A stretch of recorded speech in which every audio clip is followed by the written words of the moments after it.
अस्सलाम वालेकुम स्टूडेंट्स, क्या हाल है जी? कैसे हैं आप सब? उम्मीद करता हूँ आप सब खैरियत से होंगे। स्टूडेंट्स, मैं हूँ मोहम्मद इब्राहिम आपके चैनल डायमेंशनल फिज़िक्स से। और स्टूडेंट्स, आज हम डिस्कस करने वाले हैं class 11th physics chapter number 3 motion and force projectile motion part 2। Students, इससे प्रीवियस वीडियो लेक्चर में हमने प्रोजेक्टाइल मोशन को डिस्कस किया। हमने ये देखा कि व्हेन सम ऑब्जेक्ट और body thrown from some certain height horizontally, ठीक है, तो उसका वर्टिकल डिस्टेंस या उसका हॉरिजेंटल डिस्टेंस कितना होता है। और हमने ये देखा कि अगर कोई किसी लॉन्चिंग पैड से लॉन्चिंग मिज़ाइल को लॉन्च किया जाता है और वो किसी टारगेट पे जाके स्ट्राइक करता है, तो अगर उसकी इनिशियल वेलोसिटी v आई थी तो उसकी इंस्टेंटेनियस वेलोसिटी या उसकी final velocity along X axis या वाई एक्सिस क्या होगी, वो हमने इससे प्रीवियस वीडियो लेक्चर में डिस्कस किया। आज का जो वीडियो लेक्चर है student, very important for long question. ये लॉन्ग अक्सर पेपर में आता है कि what is mean by projectile motion, calculated range, height and time of flight, या drive the relation for maximum range. ठीक है, ये अक्सर पेपर में क्वेश्चन आता है। तो आज का जो टॉपिक है ना, ये MCQ, शॉर्ट क्वेश्चन और लॉन्ग क्वेश्चन तीनों डिपार्टमेंट के लिए वेरी इंपॉर्टेंट। ठीक है, तो टॉपिक क्या करते हैं स्टार्ट। प्रोजेक्टाइल मोशन पार्ट 2 है। ठीक है, मैं आपको रिकमेंड करूंगा कि अगर आपने इससे प्रीवियस वीडियो लेक्चर नहीं देखा तो उसे सबसे पहले लाजमी ज़रूर देखिएगा। तो बच्चों, सबसे पहला, जैसा कि आपने देखा है कि हम कोई मोटर बाइक लेते हैं या कार लेते हैं तो उसकी कोई नंबर प्लेट होती है। ठीक है, नंबर प्लेट उसकी आइडेंटिटी होती है, उसकी आइडेंटिफिकेशन के लिए यूज़ करते हैं। तो बच्चों, ये आज की नंबर प्लेट है प्रोजेक्टाइल मोशन की। इसको फ़िलहाल याद रख लें, STR VVH 322। इसका क्या मतलब है, ये कहाँ इस्तेमाल होगा, आया ये तावीज़ है, इसको कैसे इस्तेमाल करना है, वेरी सिंपल मैं आपको बताऊंगा। ठीक, अब इसको आप आसान लफ्ज़ों में भी याद रख सकते हैं कि हमेशा तुम रहो VVH वेरी हैप्पी। तो ये आप प्यारे स्टूडेंट्स के लिए कि हमेशा तुम रहो वेरी हैप्पी 322 क्या मतलब है, आए लॉन्ग क्वेश्चन में मिलके जानते हैं। तो लॉन्ग क्वेश्चन में फर्स्ट सब हेडिंग है जी हाइट ऑफ प्रोजेक्टाइल। बच्चों, हाइट ऑफ प्रोजेक्टाइल क्या होती है, इस डायग्राम को देखें। हाइट ऑफ प्रोजेक्टाइल क्या होती है जी, लेफ्ट से जी यहाँ पर मेरे पास एक टैंक था, उस टैंक से फायर किया गया तो ये हमारे पास जो है कौन सा पॉइंट था, लॉन्चिंग पॉइंट। ठीक है, और ये उसका लैंडिंग पॉइंट था या टारगेट पॉइंट था। तो प्रोजेक्टाइल ने ये डिस्टेंस कवर किया, जिसे हम क्या कहते हैं, horizontal distance covered by body या maximum horizontal distance covered by projectile range. अब जब हमने लॉन्चिंग पॉइंट से मिसाइल को लॉन्च किया तो उसने मैक्सिमम हाइट किस पॉइंट तक अटेन की, उसका ग्राउंड से जो फासला है ना, maximum vertical distance covered by projectile is called height of projectile. तो हम बात कर रहे हैं हाइट ऑफ प्रोजेक्टाइल की। तो हाइट ऑफ प्रोजेक्टाइल क्या है जी, maximum vertical distance covered by projectile. क्या है बच्चों, maximum vertical distance covered by projectile, covered by, ठीक है जी, प्रोजेक्टाइल। ये आपने पहला पॉइंट जो है बच्चों वो याद कर लेना है। ठीक, हाइट क्या थी जी, maximum vertical distance covered by projectile. ठीक, अब बच्चों ये जो इधर मैंने लिखा है ना कि S stand for height, V का क्या मतलब है कि हम वर्टिकल कंपोनेंट यूज करेंगे, और 3 का यह मतलब है कि हम थर्ड इक्वेशन यूज करेंगे। क्या यूज करेंगे, थर्ड इक्वेशन। मैं साथ साथ लिखूंगा, आपको बात समझ भी आ जाएगी। ठीक है, देखिए हमारे पास क्या है जी, हाइट के लिए मैं इक्वेशन लिख रहा हूँ, तो मैंने कहा मैं वर्टिकल कंपोनेंट लिखूंगा, और किस इक्वेशन के लिए, थर्ड। तो उल्टा शुरू करें, सबसे पहले तो थर्ड इक्वेशन बताएं क्या थी, 2AS is equal to VF square minus VI square. अब मैंने कहा कि मैं वर्टिकल लिखूंगा, क्यों, डेफिनेशन में ही देखें, मैक्सिमम वर्टिकल डिस्टेंस, मैंने क्या लिखा, maximum vertical distance covered by projectile. जब बात वर्टिकल डायरेक्शन की हो रही है तो हम वर्टिकल कंपोनेंट यूज करेंगे। तो A के साथ AY, S के साथ SY, VFY स्क्वायर और VIY स्क्वायर। ठीक है जी, यहाँ तक वेरी सिंपल, इंतहाई आसान। ठीक है, अब देखें, जब प्रोजेक्टाइल अपनी हाईएस्ट पॉइंट पर पहुंचेगा, तो अब ये पेपर में MCQs भी आता है कि जब प्रोजेक्टाइल हाईएस्ट पॉइंट पर जाता है तो बताएं कि इसकी वेलोसिटी कंप्लीटली जीरो हो जाती है? नहीं भाई, हाईएस्ट पॉइंट पे पहुंचते हुए vertical component of velocity VFY ये तो जीरो होता है, बट VFX याद रखिएगा बच्चों ये जीरो नहीं होता। तो at maximum height projectile have minimum velocity due to horizontal component of velocity. तो यहाँ से हमें पता चला कि हाईएस्ट पॉइंट पर पहुंचते हुए VFY क्या हो जाएगा? जीरो हो जाएगा। तो ये वाला फैक्टर तो हम जीरो पुट करेंगे, ठीक है। VFY final component of velocity क्या हो गया? जीरो हो गया। अच्छा जी, हमने प्रोजेक्टाइल को थ्रोन कहाँ किया? Against the gravity, against the gravity throw किया। तो एक तो हमने ये कहा कि VFY जीरो है, कंडीशंस में यही लिख लेता हूँ। दूसरा, अगेंस्ट द ग्रेविटी अगर हमने इसे भेजा तो AY माइनस जी के बराबर होगा जी। तो स्टूडेंट अब कंडीशन मैंने मेंशन कर ली है, वैल्यूज को करते हैं पुट टू AY मैंने बता दिया माइनस जी, ठीक है। SY भाई ये जो H लिखा था ना, ये H ही हमारे पास इसके बराबर है SY के, मैक्सिमम वर्टिकल डिस्टेंस, ठीक है। तो इसकी जगह पर क्या आ गया? H। अब यहाँ पर है माइनस, तो इक्वालिटी के बाद माइनस, और VIY होता है VI साइन थीटा, तो होल का क्या आ जाएगा बच्चों? स्केयर। तो ये बनेगा -2GH is equal to minus, square को ओपन करेंगे, VI square sine square theta, ठीक है। अब यहाँ पर देखें तो ये माइनस से कैंसिल, 2G से डिवाइड कर दें बोथ साइड पर, तो H आ जाएगा VI square sine square theta over 2G। तो ये है जी हमारे पास हाइट का रिलेशन। क्या रिलेशन आया जी हाइट का? कि H is equal to VI square sine square theta over 2G। अब ये न्यूमेरिकल के लिए बड़ा इंपॉर्टेंट है, आपको जुबानी भी याद होना चाहिए। इसी तरह time of flight, time of flight क्या है जी?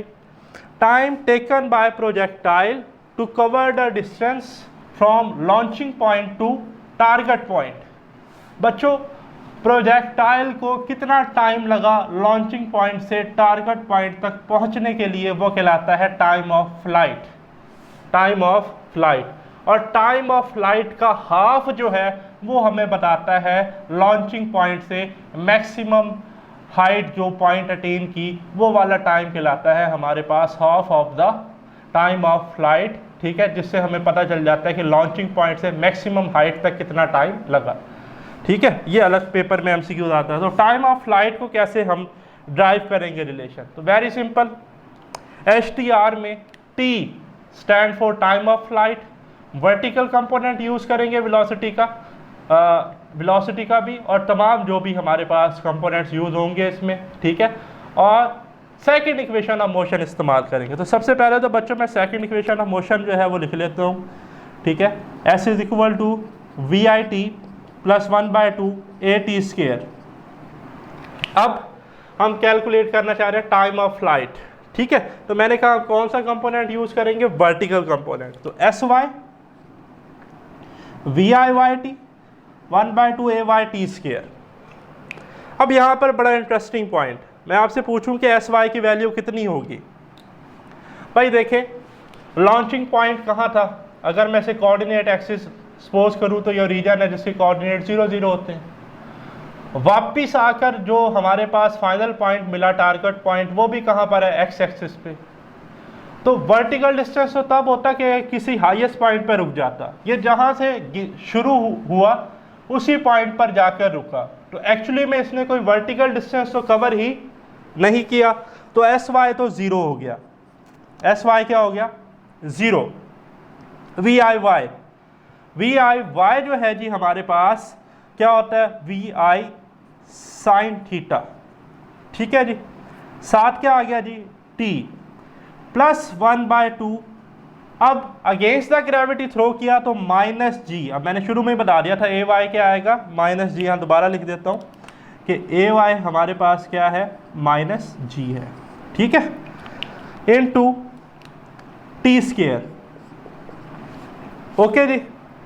अब जरा देखें इस इक्वेशन को कि मैं लिख सकता हूँ 0 is equal to VI sine theta into T, और इसे ओपन कर लें तो प्लस माइनस -1/2 GT स्क्वायर। अब इसको जो है जी माइनस वाले टर्म को इधर ले आए तो 1/2 GT² is equal to VI sine theta into T. अब एक T² है, एक है T, तो एक T इस T से कट गया, ठीक है जी, और एक T यहाँ पर रिमेनिंग रह गया, और इस 2 को इधर मल्टीप्लाई किया, क्रॉस मल्टीप्लाई, तो बना 2VI साइन थीटा, और इस G से डिवाइड कर दिया तो बन गया 2VI sine theta over G। ये जो बच्चों रिलेशन है इसे हम कहते हैं टाइम ऑफ फ्लाइट, वो टाइम जो प्रोजेक्टाइल को लगा लॉन्चिंग पॉइंट से टारगेट पॉइंट तक पहुंचने के लिए, ठीक। बट अगर आपसे पूछा जाए कि बताएं भाई हाईएस्ट पॉइंट पर, इसे मैं T प्राइम से रिप्रेजेंट कर देता हूं कि हाईएस्ट पॉइंट पर प्रोजेक्टाइल को पहुंचने पर कितना टाइम लगा, T प्राइम, ठीक है, इधर लिख भी देता हूं हाईएस्ट पॉइंट। तो याद रखिएगा हाईएस्ट पॉइंट के लिए हम क्या करेंगे, टाइम ऑफ फ्लाइट को 2 से डिवाइड कर देंगे, तो टाइम ऑफ फ्लाइट था 2VI sine theta over G, तो 2 कैंसिल हो जाएगा ऊपर वाला, तो बनेगा VI sine theta over G। इतना टाइम लगेगा हाईएस्ट पॉइंट तक पहुंचने के लिए, ओके। फिर है range of projectile. Range of projectile क्या है जी, रेंज ऑफ प्रोजेक्टाइल बच्चों हमारे पास है maximum horizontal distance covered by projectile, ठीक है। ये देख रहे हैं आप range horizontally along x axis, maximum horizontal distance projectile ने कितना कवर किया। तो रेंज के लिए क्या है जी, रेंज के लिए हम जो है वो क्या यूज करेंगे जी, हॉरिजॉन्टल कंपोनेंट, क्योंकि डेफिनेशन में क्या है horizontal distance covered by projectile, और सेकंड इक्वेशन यूज करेंगे। तो सेकंड इक्वेशन क्या थी जी, डिस्टेंस है ना, तो डिस्टेंस के लिए सेकंड इक्वेशन बेस्ट है। तो सेकंड इक्वेशन थी S is equal to VIT plus 1/2 AT²। अब हॉरिजॉन्टल है तो S के साथ X, VIX और AXT²। अब बच्चों अगर आपको मेरा प्रीवियस वीडियो लेक्चर याद हो तो मैंने बताया था कि किसी भी पॉइंट पर, लेट से ये पॉइंट है, यहाँ पर वर्टिकल कंपोनेंट ऑफ वेलोसिटी जो है वो तो VY है जो ड्यू टू ग्रेविटी चेंज होता है, बट VX जो है ये थ्रू आउट क्या रहता है, ड्यू टू इनर्शिया कांस्टेंट, और VX अगर कांस्टेंट रहता है तो VX में कोई चेंज नहीं आ रहा, तो हॉरिजॉन्टल एक्सेलरेशन प्रोजेक्टाइल में कितनी होती है, 0। तो ये जो फैक्टर है AX ये क्या होगा जी, 0। अगर ये 0 होगा तो ये वाला पूरा इक्वेशन का फैक्टर क्या हो जाएगा, 0। SX की जगह क्या आ जाएगा, SX हमारी रेंज है, तो इधर आ जाएगा R is equal to VIX, VI cos of theta, और T टाइम ऑफ फ्लाइट, हाँ जी अभी ड्राइव किया था टाइम ऑफ फ्लाइट, ये रहा जी 2VI sine theta over G, 2VI sine theta over G। क्योंकि टाइम ऑफ फ्लाइट क्यों पुट किया है, क्योंकि भाई हम रेंज कैलकुलेट कर रहे हैं मैक्सिमम हॉरिजॉन्टल डिस्टेंस, तो वो तो तभी पता चलेगा जब हमें टाइम पता हो कि यहाँ से यहाँ तक पहुँचने के लिए कितना टाइम लगा, वो हमने ऑलरेडी कैलकुलेट किया हुआ है। अब बच्चों यहाँ पर एक यूज़ करने वाले हैं ट्रिग्नोमेट्रिक आइडेंटिटी, ठीक है जी, ट्रिग्नोमेट्रिक फंक्शन, वो आपको आना चाहिए, ठीक है। और याद रखिएगा कि मैथ में हम ये फार्मूला पढ़ते हैं, ठीक है। बायो वाले बच्चे जो हैं वो ये याद कर लें, मैथ्स वाले जो हैं वो आप पढ़ेंगे भी सही, ठीक है, और आपने पढ़ा भी होगा पहले कि साइन 2 थीटा ट्रिग्नोमेट्रिक फंक्शन है। साइन 2 थीटा बच्चों बराबर होता है 2 sine theta cos theta, sine 2 theta बराबर होता है 2 साइन थीटा और कॉस थीटा के जी। तो स्टूडेंट्स जैसा कि हमने डिस्कस किया कि जी ये हमारी ट्रिग्नोमेट्रिक इक्वेशन है, ये आपने याद रखनी है। तो अब ज़रा इस इक्वेशन को देखें, रेंज की, रेंज इज इक्वल टू एक VI ये रहा, एक VI ये रहा, VI² 2 sine theta cos theta over G। अब ये जो है ना 2 साइन थीटा कॉस थीटा, इसकी जगह स्टूडेंट मैं लिखने लगा हूँ VI² 2 sign 2 theta over G। तो बच्चों ये है रेंज का फार्मूला, ठीक है जी, ठीक। क्या क्या हमने डिस्कस किया, हाइट का क्या फार्मूला था, H is equal to VI² sine square theta over 2G, time of flight था 2VI sine theta over G, range है VI² sine 2 theta over G। अब रेंज मैक्सिमम कब होती है? तो बच्चों याद रखिएगा रेंज 45 पे मैक्सिमम होती है। आइए डिस्कस करते हैं क्यों होती है। देखिए रेंज की इक्वेशन है R is equal to V I square sine 2 theta over G. Range तब मैक्सिमम होगी जब साइन 2 थीटा 1 हो। तो यहाँ मैं लिख लेता हूँ कि sine 2 theta is equal to 1। ठीक है, अब इसी को ही हम फर्दर आगे सिंप्लीफाई करेंगे। देखें कि 2 theta is equal to sine inverse 1। Sine 1 किस पर आता है जी? 90 पर। तो 2 theta is equal to 90 degree. So we get theta is equal to 90 divided by 2 is equal to 45 degree. तो जैसा कि मैंने बताया रेंज किस एंगल पर मैक्सिमम होती है? 45 पर। ठीक है, तो अगर मैं इस इक्वेशन में थीटा की जगह 45 पुट करूं तो साइन 2 मल्टीप्लाई बाई 45 90 साइन 91। तो मैक्सिमम रेंज का बच्चों रिलेशन आएगा R maximum is equal to V I square over G. क्यों? क्योंकि भाई साइन 2 थीटा कितना हो गया हमारे पास? साइन 2 थीटा यानी कि साइन 90 कह रहे जब 45 पुट किया 1। ओके, तो आपकी बुक में डायग्राम भी है जी कि अगर हमारे पास जो है डिफरेंट एंगल्स से हम प्रोजेक्टाइल को थ्रो करें तो हम ये ऑब्जर्व करेंगे कि रेंज किस एंगल पर मैक्सिमम आएगी। रेड वाला जो एंगल है 45 पर। 45 पर रेंज मैक्सिमम होगी। 45 से कम एंगल, 45 से ज़्यादा एंगल जो है उनकी रेंज 45 के कंपैरिजन में हमेशा कम रहेगी। दूसरा इंटरेस्टिंग और इम्पोर्टेंट पॉइंट याद रखिएगा बच्चों, रेंज जो है वो ऐसे एंगल्स पे बराबर रहेगी जिनका सम 90 आता है। सम किन एंगल्स का 90 आता है? 30 प्लस 60 पे रेंज बराबर होगी, 15 प्लस 75 पे रेंज बराबर होगी, 20 प्लस 70 पे रेंज बराबर होगी, 40 प्लस 50 पे रेंज क्या होगी? बराबर होगी। तो ऐसे दो एंगल जिनका सम 90 आता है उन पे रेंज बराबर होगी। तो 30 पर और 60 पर रेंज बराबर होगी। बट एक बात है कि 60 पर हमारे पास जो है हाइट वो ज़्यादा होगी एज़ कम्पेयर टू 30 पे हाइट कम होगी, 60 पे हाइट ज़्यादा होगी। बट 60 और 30 पर जो रेंज है वो बराबर आएंगी। अच्छा, अब ये तो है मैक्सिमम रेंज और ये है जनरल रेंज। तो अगर मैं इधर वी आई स्क्वायर ओवर जी जो है ये वाली वी आई स्क्वायर ओवर जी यही है ना मैक्सिमम रेंज, तो इसको मैं रीराइट करके लिख सकता हूँ फिर कि R is equal to R maximum sine 2 theta. तो ये हमारे पास रिलेशन है जी रेंज और मैक्सिमम रेंज के दरमियान। ठीक है, तो ये तो जी हमने ड्राइव कर लिए इनके रिलेशंस। अब पेपर में कुछ इंपॉर्टेंट एमसीक्यूज जो है स्टूडेंट्स वो पूछे जाते हैं। कौन कौन से? जैसे कि एक तो ये पूछा जाता है, मैंने शुरू में भी बताया कि at maximum height the velocity of projectile is 0, minimum maximum none of this. तो आप लगाएंगे मिनिमम। क्यों भाई? मैक्सिमम हाइट पर प्रोजेक्टाइल क्या 2 डायमेंशनल मोशन है ना, under the constant acceleration due to inertia and gravity. तो याद रखिएगा बच्चों इस केस में इनर्शिया वाला कंपोनेंट तो थ्रू आउट क्या है? कांस्टेंट। तो उसकी तो कोई ना कोई वेलोसिटी होगी। तो वी एफ ऑफ एक्स या वी आई ऑफ एक्स तो कभी भी 0 नहीं होगा।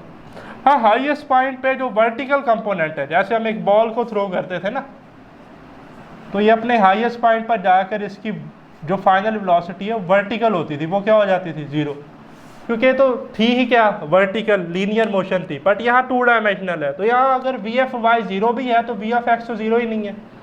तो एट मैक्सिमम हाइट याद रखिएगा टोटल वेलोसिटी मिनिमम होती है।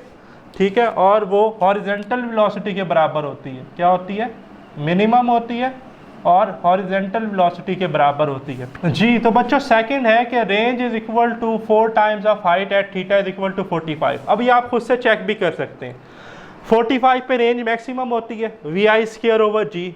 ठीक है, करना क्या है? आप हाइट का फार्मूला लें। हाइट का फार्मूला आपके सामने है, ये वाला वी आई square sine square theta over 2g। इसमें ना थीटा 45 पुट कर दें। कितना पुट कर दें? 45। बात जरा गौर से सुननी है। तो साइन 45 होता है 1/√2, वो स्क्वायर है तो बनेगा 1/2। एक 2 ये रहा नीचे, तो 2 से मल्टीप्लाई होगा, डिनोमिनेटर में 4 आ जाएगा, तो बनेगा वी आई स्क्वायर इंटू 4g। वी आई स्क्वायर ओवर जी की जगह रेंज आ जाएगा और ये 4 इधर जाके हाइट से मल्टीप्लाई हो जाएगा, तो ये प्रूफ हो जाएगा कि r is equal to 4h। ठीक है, इसकी प्रैक्टिस कीजिएगा। फिर हाइट और रेंज का फार्मूला लिखें। यह आपका न्यूमेरिकल भी है, गालबन आपकी बुक का न्यूमेरिकल है, ये 13.3 न्यूमेरिकल प्रॉब्लम है। ठीक ठीक है, चेक कर लीजिएगा कि जब हाइट और रेंज बराबर होती हैं, जब हाइट और रेंज बराबर होती है, मैं न्यूमेरिकल में प्रूफ भी करवाऊंगा, तो तब एंगल कितना आता है 76 डिग्री। अब ये मशहूर ज़माना, शॉर्ट क्वेश्चन भी हैं, न्यूमेरिकल में भी आते हैं, MCQs भी हैं। फिर जैसा कि मैंने शुरू में बताया कि रेंज 30 और 60 पे बराबर होगी, या रेंज 20 और 70 पे बराबर होगी। सादा लफ्ज़ों में ऐसे एंगल्स जिनमें हम 45 + 5 करें या 45 - 5 करें, लेट्स से 45 + 15 और 45 - 15, +15 से हमें मिला 60 और 45 - 15 से मिला 30। तो 30 और 60 पे रेंज क्या होनी चाहिए, बराबर, और 30 और 60 का सम कितना है, 90। तो ऐसे एंगल θ1 और θ2 जिनका सम कितना आता हो 90 डिग्री, उन पे रेंजेस हमेशा क्या होंगी, बराबर होंगी। लास्ट पेपर में MCQ आ जाता है हाइट और टाइम ऑफ फ्लाइट के दरमियान रिलेशन। याद रखिएगा हाइट जो है बच्चों ये बराबर होती है GT²/8, GT²/8। आप इसे सॉल्व करके चेक भी कर सकते हैं। टाइम ऑफ फ्लाइट का फार्मूला जो है उसकी इक्वेशन पुट कर दें, ठीक है, तो ये हाइट के बराबर आ जाएगा। ठीक कहते हैं तो देखें, हम इधर चेक भी कर लेते हैं कि GT²/8 है, तो ले जी GT टाइम ऑफ फ्लाइट था 2VI sin θ/G था, होल का स्क्वायर डिवाइडेड बाय 8। तो इधर देखें जी, G2 का स्क्वायर आ गया बच्चों 4VI² sin² θ डिवाइडेड बाय, इधर ज़रा फोकस रखिएगा, G का भी स्क्वायर है तो G²/8, कुछ कैंसिल होता है, G से एक G कैंसिल, ठीक है जी। फिर 4 × 1 = 4, 4 × 2 = 8, क्या बचा, VI² sin² θ ओवर, एक तो 2 था और एक ये G बचा नॉमिनेटर में आ गया, तो किसका फार्मूला है, VI² sin² θ over 2G, height का। तो भाई यही तो मैंने कहा था कि height is equal to GT²/8। तो ये भी आप याद रखिएगा। तो ये पेपर में MCQs आ सकते हैं। ये था स्टूडेंट हमारा आज का वीडियो लेक्चर। स्टिल अगर आपका कोई क्वेश्चन है तो कमेंट्स में ज़रूर डिस्कस कीजिएगा। मुझे दें इजाज़त, अल्लाह हाफिज़।